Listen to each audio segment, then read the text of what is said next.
ఎందులోనూ తీసుకోము. మగవారికి ఎక్కడా కూడా తక్కువేమి కాదు. మనము అన్ని రంగాల్లో మనం ముందుంటున్నాము. సమాజంలో కానీ, ఒక విద్య కానీ, వైద్యం కానీ, అంతరిక్షంలోకి వెళ్ళడం కానీ, సినీ రంగంలో కానీ, రాజకీయాల్లో కానీ ఎక్కడైనా కూడా మహిళలకు ప్రత్యేక గుర్తింపు అనేది మనం ఏర్పరచుకున్నాము. ఈ ప్రత్యేక గుర్తింపుని ఇలాగే ఉంచుకోవాలి.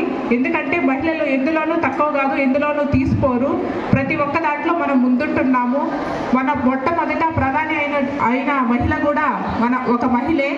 తర్వాత మన భారతదేశాన్ని చరిత్ర తిరగ రాసింది కూడా రాణి రుద్రమదేవి ఒక మహిళనే. అంతరిక్షంలోకి వెళ్ళింది మొట్టమొదట మహిళ కల్పనా చావ్లా మహిళనే. ఇలా తీసుకుంటూ పోతే ఎన్నింటిలోనూ మనం ఎన్ని రంగాల్లోనూ మనం ముందుంటున్నాము.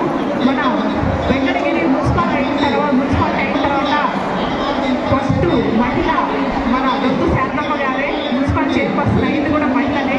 మన మధ్యలోనే ఉంటున్నాము. మనం ఎవరినో మనము తీసుకొని రావక్కర్లేదు. ఎందుకంటే మనకు మనమే సాటి, మనం ఎందులోనూ తీసుకోము. సో కాబట్టి మహిళ సాధికారత అనేది ఇప్పుడు చెప్పిన విధంగా మహిళలు చదువుకోవాలా, మనకు విద్యని జ్ఞానాన్ని పంచివ్వాలా. ఎందుకంటే విద్య అనేది ప్రతి ఒక్కరికి అవసరము. విద్య అనేది ఉంటే మనము మంచి చెడుకి తేడా తెలుసుకుంటాము. ఏది మంచి ఏది చెడు అనేది మన పిల్లలకు కూడా నేర్పిస్తాము. ప్రతి ఒక్క మహిళ చదువుకోవాలని నేను ఆకాంక్షిస్తున్నాను. మన పిల్లలకు కూడా మంచి చదువునివ్వాలా, మంచి భవిష్యత్తుని ఇవ్వాలా. వాళ్ళు ఎప్పుడైతే అర్ధరాత్రిలో ఒక్కర గాంధీ చెప్పిన స్వరాజ్యం అనేది అర్ధరాత్రి ఒక అమ్మాయి అనేది అర్ధరాత్రి 12 గంటలకి తిరుగుతాదో అప్పుడే మనకు సాధికారత వచ్చిందని చెప్పుకుంటాము. ఎందుకంటే ఇప్పటికి కూడా మనకు స్వేచ్ఛ లేదు. ఎందుకంటే ధైర్యంగా ఎక్కడికన్నా వెళ్ళామే అనుకో, వెళ్ళిన తర్వాత ఆమె ఎందుకు వెళ్ళింది, ఎక్కడికి వెళ్ళింది, ఈ ప్రశ్నలే. ఒక మహిళని స్వేచ్ఛగా వదిలి ఆమె ఎక్కడికి వెళ్తుంది, ఏదో ఒకటి సాధించడానికి అనేది వెళ్తుందనేది అర్థం కాదు. మనల్ని ఒక మంచి పని చేస్తే అప్రిషియేట్ చేసే వాళ్ళే లేరు. ఎందుకంటే చాలా ఇళ్లలో చూస్తున్నాము, ఎక్కడైతే ఆడవాళ్ళని దైవంగా కొలుస్తారు, దైవంగా కొలవలేదు, వాళ్ళని మగవారితో సమానంగా చూస్తే చాలు, ఎక్కడ తక్కువ కాకుండా చూస్తే చాలు.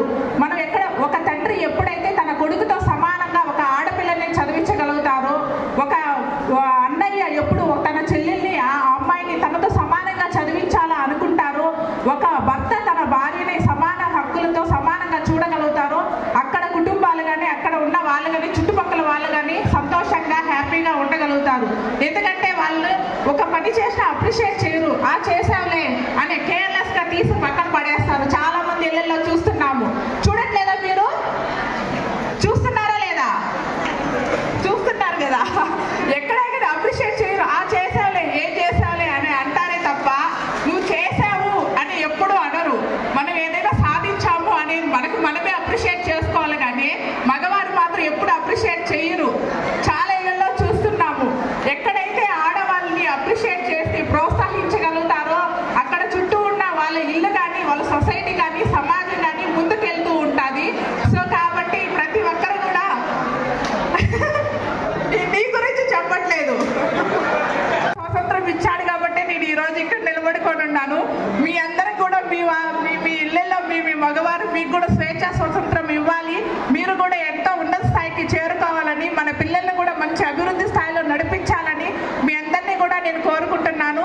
నాకు ఇంత గొప్ప అవకాశం ఇచ్చిన మన వెంకటగిరి సిఐ గారికి, అలాగే మన ఎమ్మెల్యే గారికి నా యొక్క ధన్యవాదాలు తెలియజేస్తున్నాను.